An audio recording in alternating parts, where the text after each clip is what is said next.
मित्रों नमस्कार। दस्तक लाइव में आपका स्वागत है। समाज की विभिन्न गतिविधियों पर आधारित दस्तक लाइव के विभिन्न दृष्टिकोणों से आपको जानकारी देने का जो प्रयास किया जा रहा है, उसमें हम आपको जो समाज से समाचार होते हैं उनको भी देते हैं, विभिन्न व्यक्तित्वों से मिलवाते हैं। और अगर कहीं कोई किसी की ऐसी आवाज़ है जो जिसे वास्तव में उसकी आवाज़ को आवाज़ नहीं बन पा रही है, लोगों तक पहुंच नहीं पा रही है, तो उसको भी हम यहाँ पर अपनी आवाज़ देते हैं। मित्रों, शख्सियत विभिन्न क्षेत्रों से निकल के आती हैं। किसी क्षेत्र में विशेष कार्य करने वाले व्यक्तित्वों से हम आपसे मिलवाते हैं। तो आज एक ऐसा ही दिन है। शहीदों के लिए बहुत ज़्यादा काम किया है, पेशे से वो अभियंता हैं। मैं आज आपको ऐसे ही व्यक्तित्व से मिलवाने जा रहा हूं, वो हैं भाई राज त्रिपाठी। राज भाई नमस्कार। नमस्कार। राज जी, शहीदों के लिए काम करने की प्रेरणा आपको कहाँ से मिली?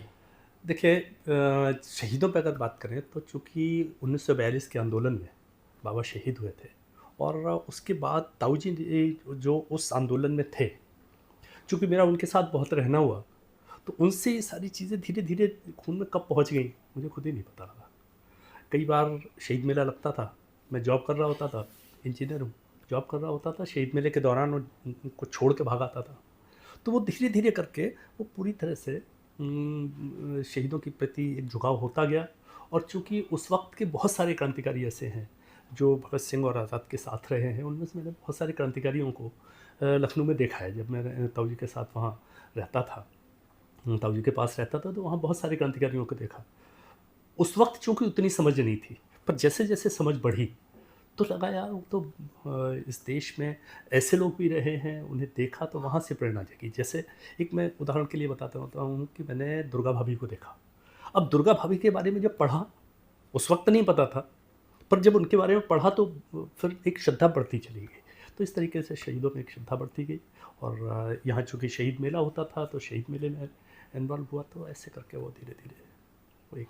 आपने ये बताया कि बाबा शहीद हुए, ताऊ जी से प्रेरणा मिली। मैं चाहूँगा कि आप ज़रा दर्शकों को बताएं कि कौन थे आपके बाबा और कौन ताऊ। देखिए, 1942 का जो आंदोलन हुआ बेवर में, चूँकि अगस्त क्रांति का आह्वान था, जब गांधी जी ने अगस्त क्रांति का आह्वान किया तो पूरे देश में उसकी लहर चल पड़ी। जब गांधी जी वहाँ गिरफ्तार हो गए, सारी लीडरशिप गिरफ्तार हो गई, तो पूरे देश में ये एक लहर चल पड़ी कि जगह जगह आंदोलन होने लगे। उन्हीं आंदोलनों के तहत बेवर में भी एक आंदोलन हुआ। चूँकि 11 अगस्त 1942 को मिडिल स्कूल में एक अमन सभा हुई। चूँकि इन चीज़ों को रोकने के लिए जो सरकार काउंटर करती है इन आंदोलनों को, तो उन्हीं में 11 अगस्त को जो सभा हुई, उस सभा में वहाँ पर मैनपुरी से लाट साहब आए, मतलब कलेक्टर आए तो उनके सम्मान में कुछ गीत गाए गए। यहाँ से इस आंदोलन की नींव पड़ी। जब बच्चों ने गीत गाए तो बाहर आए, तो लोगों ने कहा कि जहाँ सारे देश में लोग अंग्रेज़ों के खिलाफ खून बहा रहे हैं, वहाँ बेवर मिडिल स्कूल के छात्र उनके सम्मान में गीत गा रहे हैं। इससे उन छात्र मनों के बीच ये बैठ हुई, उनके मन में ये लगा कि हमने कोई बहुत गलत काम किया है।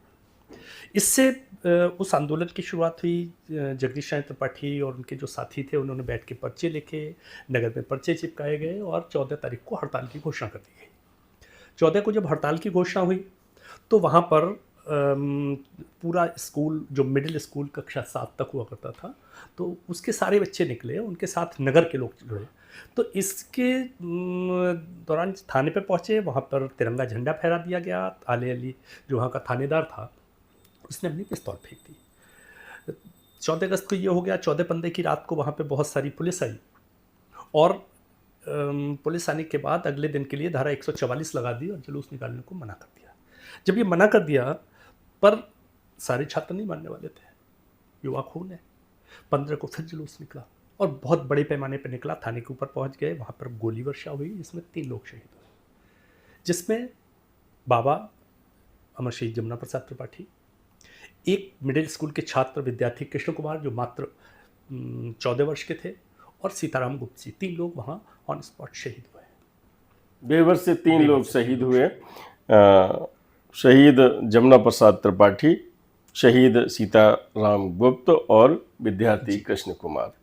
ये विद्यार्थी कृष्ण कुमार, जैसा आपने बताया, मिडिल स्कूल से थे, और ये जो त्रिपाठी जी और गुप्ता जी किस एज में थे? देखिए, बाबा जो जमुना प्रसाद त्रिपाठी हैं वो 40 वर्ष की अवस्था थी उस वक्त, और सीताराम गुप्त 42 वर्ष के थे। ये लोग, जब ये जुलूस निकला है तो पूरा नगर जुड़ा है, तो उसी जुलूस के पार्ट थे, उस जुलूस में चल रहे थे। वहाँ पर जाके जब गया प्रसाद भारद्वाज जी थे, जिन्हें सत्याग्रही का बाना पहना है, तो उन्हें पकड़ के पुलिस ने खींचा है गिरफ्तार करने के लिए। जी तो बाबा ने कलाई पकड़ ली हल्का इंस्पेक्टर रोहनलाल चतुर्वेदी की। जी। तो जब उसकी कलाई पकड़ ली तो उसने कहा कि मरवा दोगे। तो उसने देखा तहसीलदार निजामुद्दीन की तरफ, चूँकि मजिस्ट्रेट ऑर्डर चाहिए होते थे, तो उसने मजिस्ट्रेट की तरफ देखा। मजिस्ट्रेट ने हुक्म दिया गोली वर्षा का, और आले अली चूँकि पहले दिन से खार खाए बैठा था, तो उसने सीधी गोली एक माथे पे मारी है। पहली गोली जो चली है वो सीधी माथे पे लगी है, और बाबा वहीं पर एक गोली में ही गिर गए। कृष्ण कुमार ने देखा, तो कृष्ण कुमार वो रिवॉल्वर लेने के लिए जपते हैं, जो आले अली की रिवॉल्वर थी। तो कृष्ण कुमार को आले अली ने गोली मारी, उनकी बाह में लगी। कृष्ण कुमार नहीं रुकते हैं, आगे बढ़ते हैं। आले अली दोबारा गोली चलाता है, उनकी जांघ में लगती है। कृष्ण कुमार गिर जाते हैं। अब 14 वर्ष का बालक है। कृष्ण कुमार गिर गए। गिरने के बाद फिर एक बार सारी शक्ति समेटी और उस रिवॉल्वर पर झपट्टा मारा, पर इससे पहले कि वो रिवॉल्वर तक पहुंच पाए, 3 जलती गोलियां उनके पेट में घुसती हैं और वो वहीं पर शहीद हो जाते हैं। सीताराम गुप्त जी के पेट में गोलियां लगती हैं, वो वहाँ एक नीम का पेड़ था, उसके पास गिरते हैं। तो इस तरीके से तीनों लोग वहाँ पर शहीद होते हैं। ये नीम का पेड़ जो अभी थाने में है, नहीं, नीम का पेड़ जहाँ पर आज शहीद स्मारक बना हुआ है, उसके बगल में जो वो दुकान है पाल की, उसके पास था। जी। इस साइड को एक नीम का पेड़ था, वो बहुत पहले कट गया है। थाने के अंदर कोई घटना नहीं हुई है। ये सारी घटनाएं थाने के गेट और जो बाहर का आजकल गेट बन गया है, इन दोनों के बीच में हुई है। ये जो चित्र आप देख रहे हैं वो बेबर थाना का है, और वहीं की ये घटना है जहां नीम का पेड़ था पहले, वहां आज शहीद स्मारक बना हुआ है। और हमारे यहाँ शहीदों को जब श्रद्धांजलि दी जाती है और शहीदों को जब याद किया जाता है, तो वो हमारा शहीद मंदिर कहलाता, वहीं लोग पहुंचते हैं। देश के प्रधानमंत्री, पूर्व प्रधानमंत्री, विपक्ष के आजकल जो नेता हैं, वो सब यहाँ पर आ चुके हैं। शहीद मेले का शुभारंभ कैसे हुआ? चूँकि ताऊ जी उस पूरे आंदोलन के एक हिस्सा थे, तो बहुत से समय ये लगता था कि शहीदों के लिए कुछ होना चाहिए। तो पहले असल में एक बात आपको और बता दूं, एक कोइंसिडेंट है कि ये घटना 15 अगस्त 1942 की है, और हम 5 साल बाद सेम उसी तिथि पर आज़ाद हुए हैं। तो कुछ दिनों ये संघर्ष चला कि ये बलिदान दिवस है या स्वतंत्रता दिवस। इस पर भी एक बार काफ़ी संघर्ष हुआ है जी। बाद में ये समझ में आया नहीं, स्वतंत्रता दिवस ज़्यादा बड़ी चीज़ है, तो स्वतंत्रता दिवस मनाया जाए, परंतु हम अपने बलिदानियों को भूलेंगे नहीं। इसी के तहत ये मेले की शुरुआत 15 अगस्त 1972 से की गई। आपने अभी तक वार्ता में ताऊ जी और ताऊ जी के शब्द ज़्यादा बताए हैं, ज़रा ताऊ जी के बारे में बताएं। देखिए, ताऊ जी उस वक्त मिडिल स्कूल के छात्र थे। विद्यार्थी कृष्ण कुमार से एक क्लास ऊपर थे, यानी विद्यार्थी कृष्ण कुमार कक्षा 6 में थे और ताऊ जी 7 में। तो ये पूरा जो आंदोलन हुआ वो उसके ये अगुआ थे। बाद में चूँकि स्वतंत्रता सेनानी थे, बाद में 2 बार एमएलए रहे यहाँ से, कम्युनिस्ट पार्टी, भारतीय कम्युनिस्ट पार्टी के उत्तर प्रदेश के सचिव रहे हैं, तो और शहीद मेले के संस्थापक ताऊ जी जगदीश चंद्र त्रिपाठी, जिनका आप चित्र देख रहे हैं। और ये कालजयी चित्र है। मेरी याद भी उनसे जुड़ी है। जब मैं अखबार के लिए काम करता था और ताऊ जी का सब आदर करते थे, मैं भी आदर करता था, और उन्होंने एक बार जब मुझे बुलाया, और मेरे हाथ में उस समय ये कैमरे नहीं हुआ करते थे, मोबाइल में आप कर लीजिए, मोबाइल का ज़माना नहीं था, तो कैमरा होता था, रील निकलती थी, और रील पहले फ़ोटो खींचो, फिर रील धुलवाओ, फिर नेगेटिव बनता था, फिर पॉजिटिव बनता था। उसी ज़माने का ये चित्र है जिसमें ताऊ जी गाड़ी में बैठे हुए थे, और पता नहीं उन्हें प्यार लुटाने का कौन सा मौका मिला, कौन सा आशीर्वाद मुझे दे गए, जो उन्होंने बैठ के यूँ किया और वो बटन दब गई कैमरे की। कोई पता नहीं था कि ये स्वरूप हमें हमारे ताऊ जी का कालजयी स्वरूप मिला है, और ये चित्र मुझे भी बहुत प्रिय है। और शहीद मेला जहाँ लगता है, वहाँ जब इसका पोस्टर देखता हूँ तो अपने आप को भी बड़ा अच्छा लगता है। तो ये ताऊ जी हैं, और स्वतंत्रता सेनानी जो बेबर में रहे हैं, उन सबका गठन भी उन्होंने किया था, जो एकता हो। मैं चलता हूँ, बेबर के स्वतंत्रता सेनानी में कितने लोग हैं, नाम बताएं। देखिए, बेबर में लगभग 44 स्वतंत्रता सेनानियों की एक लिस्ट है जी। हालांकि उनमें बहुत सारे परिवार अब बेवर में नहीं हैं। स्वतंत्रता सेनानी अब जीवित कोई भी नहीं है, क्योंकि अब जीवित होने का मतलब है उनका 100 साल से ऊपर हो जाना। जी जी। तो इतनी उम्र तक तो नहीं रहते। अब इस वक्त बेवर में कौन कौन से रहे, जैसे बाबूराम झा थे, सूबेदार जी बात थे करें जी तो मैं अगर बेवर के स्वतंत्रता सेनानियों की बात जी। को बता देता हूँ कि जैसे बाबूराम झा, उनको यहाँ जो हमारी पीढ़ी के लोग हैं उन्होंने देखा है और उनका जलवा भी देखा है। सूबेदार आर्य थे जी इसके साथ एक बड़ा नाम बेवर में रहा है, हीरालाल दीक्षित जी और कढ़ूरी लाल गुप्ता। जी चूँकि अगर हम यहाँ पे देखें तो हम कढ़ूरी लाल गुप्ता को भूल जाते हैं, जी जबकि वो बहुत बड़ा नाम है। वो इस आंदोलन से पहले 1920 के दौरान मैनपुरी षड्यंत्र केस का हिस्सा हुआ करते थे। मैनपुरी षड्यंत्र केस जिसमें गेंदालाल दीक्षित उसके अगुआ थे और रामप्रसाद बिस्मिल ने क्रांतिकारी गतिविधियों का ककारा इसी उससे सीखा था, मैनपुरी षड्यंत्र केस से। तो मैनपुरी षड्यंत्र केस में कढ़ूरी लाल गुप्ता जी रहे हैं। तो बेवर में ऐसी हस्तियां रही हैं, इसमें कतई शक नहीं। राम प्रसाद बिस्मिल का नाम आपने जरूर सुना होगा, और काकोरी कांड हुआ था, जरा बताएं क्या हुआ और मैनपुरी से क्या संबंध रहा था। अगर हम कहें कि रामप्रसाद बिस्मिल की अगर हम पहले बात करें, काकोरी पे जाने से पहले हम उसकी पृष्ठभूमि की बात करते हैं। काकोरी की घटना तो लगभग सबको पता है जी जी। परंतु वो घटना कैसे हुई, रामप्रसाद बिस्मिल कैसे बने, इस बारे में एक बात हो सकती है, तब हम मैनपुरी से उन्हें जोड़ते हैं जी। चूँकि यहाँ पर गेंदालाल दीक्षित थे, रहने वाले हालांकि मई के थे, बटेश्वर के पास, और वो उन्होंने अपनी कर्मभूमि औरैया को बनाया था। औरैया वो पढ़ाते थे, टीचर थे। वहीं से उनके उसमें आया कि स्वतंत्रता संग्राम की तरफ जो चंबल का जितना भी बागी है, जो कि बागी भी विद्रोही है और जो अंग्रेज के खिलाफ काम कर रहे हैं वो भी विद्रोही है, बस दोनों की दिशा में अंतर है। एक जराइम के पेशे में है और दूसरा जो है भारत माता को आज़ाद करने के पेशे में। वैसे ही चुपके रह रहे हैं, चीज़ें कर रहे हैं, परंतु उनके अपने उसूलों में अंतर था। तो उन्होंने कहा कि कुछ ऐसा किया जाए कि इन लोगों को स्वतंत्रता संग्राम की तरफ मोड़ा जाए। ये करके उन्होंने एक गुप्त क्रांतिकारी दल बनाया जिसका नाम मातृवेदी रखा। हालांकि इससे पहले वो शिवाजी समिति के नाम से कार्य कर रहे थे। फिर मातृवेदी जो दल बना, उस दल के जो अध्यक्ष बने वो प्रेमचंद थे, पूर्व में डाकू थे, और इसके commander in chief Gendalal Dixit और ब्रह्मचारी लक्ष्मणन, ये इसके 3 ध्रुव थे। और आप विश्वास नहीं करेंगे कि उस वक्त इनके पास लगभग 500 घुड़सवार सैनिक। जहां गेंदालाल दीक्षित जी की बात चल रही है, हम उनकी पूरी जीवनी आपको सुनवाएंगे, और उन पर एक उपन्यास लिखा है हमारे जनपद मैनपुरी के वरिष्ठ अधिवक्ता हैं और बहुत बड़े साहित्यकार हैं श्री कृष्ण मिश्र जी। उन्होंने एक उपन्यास लिखा है अनगाया गीत। उनके बारे में आपको पूरा समझाऊंगा, और आप यूं समझ लीजिए कि कुछ ऐसे अनगाहे गीत हैं जिनके बारे में हम लोग नहीं जानते, और उन्हीं के लिए त्रिपाठी जी काम कर रहे हैं। हम जानना चाहेंगे कि शहीद मेला किस वर्ष से शुरू हुआ और क्या स्वरूप था प्रथम। देखिए, सबसे पहले जब शुरू हुआ तो मैंने अभी पूर्व में भी बताया कि 15 अगस्त 1972 को इसकी नींव रखी गई, जब आज़ादी के 25 वर्ष हुए थे। और वो नींव बस एक तखत, कुछ फर्श, एक माइक और माला, इनके साथ उसकी नींव रखी गई। वहाँ क्रांतिकारियों के कुछ क्रांतिकारी परिवार आए थे और शहीदों को श्रद्धांजलि और उनके भाषण के साथ इस मेले की नींव, तिथि वही थी 15 अगस्त 1972। यहाँ से रखी गई। कालांतर में ये मेला 15 अगस्त से हटाकर और जनवरी में ले जाया गया, क्योंकि 15 अगस्त के आसपास बारिश बहुत होती थी। तो अक्सर होता था कि मेला लगा और बारिश की वजह से ठह गया। ये 1 दिन का मेला हुआ, फिर 1 से 3 दिन का हुआ, बाद में 7 दिन और 15 दिन, और आज जो है जो विस्तृत रूप में लग रहा है वो हुआ।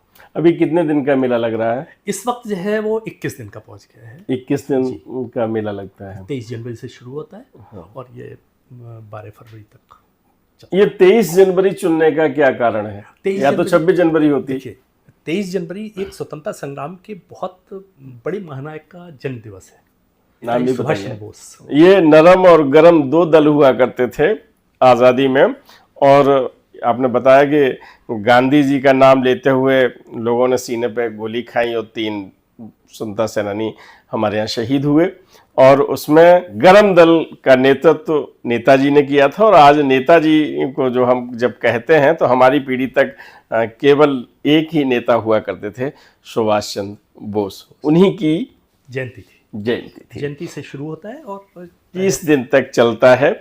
और कितने वर्ष हो गए हैं अब तो 53 वर्ष हो चुके हैं। 53 वर्ष हो गए हैं। अर्धशती जी ली है शहीद मेला ने। शहीद मेला में क्या क्या होता है? देखिए, शहीद जो जैसा नाम है कि हम उस मेले का जो नाम है वो है शहीद मेला, स्वतंत्रता संग्राम की स्मृतियों को संजोने का संकल्प। ये पूरा शहीद मेले का नाम है। और मुझे लगता है कि इन चीज़ों में, शहीद मेले में क्या होता है, बहुत स्पष्ट परिलक्षित हो जाता है। शहीद मेले शहीदों को श्रद्धांजलि देते हैं, उनकी कुछ प्रदर्शनियाँ लगती हैं। पूरे मेले में एक ये स्वरूप रहता है, उसमें जो गीत बजते हैं वो शहीदों के ऊपर होंगे। पूरा बेवर शहीदमय हो जाता है उस पूरे। बाहर से जो जितने भी क्रांतिकारी परिवार हैं वो पूरे देश से आते हैं, बहुत सारे राजनेता और सब लोग आते हैं, शहीदों को श्रद्धांजलि करते हैं। इसके साथ साथ जो बाकी कार्यक्रम होते हैं वो भी उसी थीम पर होते हैं। ये शहीद मेले का एक वो है। और चूँकि शहीद मेला लगाने का जो निर्णय ताऊ जी ने लिया था और जो आज है, उसके पीछे एक मकसद विशेष है। मकसद ये है कि हम शहीदों के विचारों को आज की आने वाली पीढ़ी तक कैसे पहुंचाएं। तो चूंकि मेला जुड़ा है तो मेले में बहुत सारे आयाम होते हैं। तो इस शहीद मेले के अंदर एक शहीद मेला फिल्म फेस्टिवल भी है। अब बेवर जैसी छोटी जगह और फिल्म फेस्टिवल का कॉन्सेप्ट, दोनों चीज़ें लगता नहीं है बेवर जैसी जगह पर संभव थी, परंतु अभी कुछ फिल्में बन भी चुकी हैं बेवर में, शॉर्ट मूवीज़ बनी हैं। और आने वाले समय में इसे बहुत बड़े पैमाने पर जाना है। बेवर शहीद मेला फिल्म फेस्टिवल आज की डेट में काफ़ी हद तक एक बड़े परिदृश्य पे पहुंच चुका है, क्योंकि जब फिल्म फेस्टिवल होता है तो फिल्मों के लिए अब हमें बहुत प्रयास नहीं करने पड़ते, बाहर से फिल्में अपने आप आती हैं। अभी आपकी उम्र क्या है? मेरी उम्र इस वक्त 58 वर्ष हो रही है। शहीद मेला को 53 वर्ष हो रहे हैं और आपकी उम्र 58 वर्ष है। थोड़ा सा फर्क है। और जो यादें, जितना इंसान जब जन्म लेता है और मस्तिष्क में जो यादें बसने का सिलसिला जो शुरू होता है, तो वो 4-5 साल के बाद धुंधली धुंधली यादें आती हैं। और वो धुंधली धुंधली यादें लिए हुए ये शहीद के परिवार से हैं और उसी परिवार में उन पलों को जिया है। जो 53 वर्ष हुए हैं आपको, अब हम ये जानना चाहेंगे कि जो लोग आए हैं यहाँ पर मंच पर मंचासीन हुए हैं, तो शहीदों के जो शहीद हुए हैं उनके कौन कौन से परिजन आए हैं? हालांकि 53 वर्ष की सूची मस्तिष्क में नहीं रह सकती, लेकिन मुख्य शहीदों के परिवार के नाम बताएं। देखिए, शहीद मेले में सबसे पहले तो एक ही नाम लेता हूँ, जो शहीद आजम भगत सिंह के भाई कुलतार सिंह, जिनके लिए उन्होंने अपने अंतिम वक्त में एक पत्र भी लिखा था जी। वो उनके छोटे भाई बेवर में आए हैं। राम प्रसाद बिस्मिल जी की बहन शास्त्री देवी, जो वो यहाँ कोसमा में रहती थी, वो शहीद मेले में आई है। और इनके अलावा एक बहुत बड़ा नाम है बाबा पृथ्वी सिंह आज़ाद, जिन्हें अंडमान का काला पानी की सजा हुई और वो यहाँ बेवर में आए। और अब विशेषता ये है कि उन्होंने जो पुस्तकालय है, जो समाधि के पीछे, मैं आता हूँ पुस्तकालय की बात पर, वो उसका उद्घाटन किया था। मैं आऊँगा उन बिंदुओं पर। मुझे पहले एक सूची बताइए। मैंने सुना अशफाक उल्लाह खां भी आए थे। ये चूंकि मैं बात कर रहा था उनकी, जो उनके भाई या बहन थे, जो हमारे शहीद थे, उनके भाई बहनों की जी। अब उसके बाद की पीढ़ी अगर हम देखें तो उसमें अशफाक उल्लाह खां या भगत सिंह के भतीजे और डॉक्टर गया प्रसाद कटियार के पुत्र, जो डॉक्टर गया प्रसाद कटियार, वैसे नाम बहुत सुना हुआ नहीं लगता, परंतु इनके बारे में एक विशेषता बताऊं कि इन्होंने भगत सिंह के बाल काटे थे। भगत सिंह पहले सरदार वाले लंबे पगड़ी में रहते थे, परंतु जब इन्होंने सांडस वध किया और वहाँ से लाहौर से निकलना था, जी, तो लाहौर से जब निकलना था तो फिर बाल काटे गए थे, क्योंकि सिख को जो है वहाँ लोगों ने पहचान लिया था कि इसमें कोई सिख है, तो वो सिख का वेश बदलने के लिए जो बाल काटे थे वो गया प्रसाद कटियार काटे थे। जी। तो ऐसे बहुत सारे 1857 की क्रांति के नायकों के परिजन भी आए हैं। तात्या टोपे के विनायक राव टोपे जी, उनकी छठी पीढ़ी के हैं, वो आ चुके हैं। एक गंगू बाबा हुआ करते थे 1857 में, बहुत गन्नालाल दीक्षित के परिजन।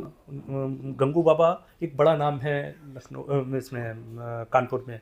गंगू बाबा जिन्हें लटका दिया गया था और उनके बारे में कहते थे कि वो उन्हें तो कोई मार ही नहीं सकता था। जी। मतलब उनकी तलवार चलती थी, तो उनके बारे में बहुत सारे मिथ हैं। तो गंगू बारे ठाकुर तेज सिंह के परिजन भी। तेज सिंह के परिजन आ चुके हैं, महाराजा तेज सिंह के परिजन, गेनालाल दीक्षित के परिजन आ जाए, ऐसे एक बहुत बड़ी लिस्ट है। अब चूँकि 53 वर्ष हुए हैं और हर वर्ष लोग आते रहते हैं, तो लगभग सारे लोग आ चुके हैं। अभी झांसी की रानी के जो वंशज हैं योगेश राव, उनका आना शेष है, पिछली बार नहीं आ पाए थे, पर इस बार उनका प्रॉमिस है कि हम आएंगे अगली बार आएंगे। तो ये कैसे संभव होता है और किस किस तरह से संपर्क होता है? देखिए, अब जब चूंकि एक राह पकड़ ली, 5 वर्ष पहले नौकरी भी छूट गई, नौकरी भी छोड़ दी अब गई। सर्विस नहीं कर रहे हैं? नहीं, 5 साल से मैंने नौकरी छोड़ दी है। किस विभाग में थे? मैं एक्चुअली पहले तो प्राइवेट रहा हूँ जी। अलग अलग फर्म्स में काम करता रहा जी। उसके बाद आके मैं मेगावली है इसमें एज ए ब्लॉक टीए हो गया था जी। तो फिर अभी 5 साल पहले मैंने पूरी तरह से जॉब को छोड़ दिया है। जी। अब पूरा यही वर्क है, मैं इसी पर काम करता हूँ। अभी मेरी एक किताब आ चुकी है जो क्रांति की धरोहर के नाम से, जी। दूसरी भी पब्लिश होने के लिए पड़ी हुई है, वो आ रही है संभवतः 2-1 महीने में वो आ जाएगी। तो इस तरीके से काम चल रहा है। तीसरी किताब कंप्लीट हो चुकी है और अंडमान के ऊपर एक चौथी किताब पे काम चल रहा है। इस तरीके से ये सब काम चल रहे हैं और इन्हीं सबको देखते हुए ये नौकरी छोड़ी भी गई थी। फिल्मी दुनिया से भी कुछ लोग आपने आमंत्रित किए हैं, कौन कौन आया है? देखिए, फिल्मी दुनिया में राजपाल का एक चर्चित चेहरा है। राजपाल यादव को आपने राजपाल देखा ही यादव, होगा। हाँ, वो आए हैं। इसके साथ साथ डॉक्टर गजल श्रीनिवास जो साउथ का एक बहुत बड़ा चेहरा है, जिनके नाम 3 Guinness book of world records हैं, कई फिल्में हैं और सारी दुनिया में उन्होंने कंसर्ट किए हैं, वो आए हैं। और ऐसे करके बहुत सारे लोग आते रहे हैं। सुरेंद्र राजन जी आए हैं जो मुन्ना भाई MBBS में जादू की झप्पी वाले हैं, महबूब भाई, तो वो आ चुके हैं। ऐसे ये आप लगातार चित्रों में देख रहे हैं और शहीद मेला मंच के ये चित्र हैं, यहीं पर इन लोगों ने हमारे शहीदों को श्रद्धांजलि दी है। हमने अभी तक आपके कहते हैं कि सफ़ेद पक्ष, वाइट पक्ष पर बातचीत की है। अब हर पक्ष के 2 पहलू होते हैं, ब्लैक एंड वाइट, है ना? तो अब हम श्याम पक्ष की तरफ से बात करना चाहेंगे। तो भट्टी जी बताएं कि ये आपको, आपके पास जब ये मेला आया और ये कसमकस हुई तो बड़ा ये आरोप लगा आप पर कि आप कमाई की दृष्टि से शहीद मेला लगाते हैं, क्या कहना है आपका इसमें? देखिए,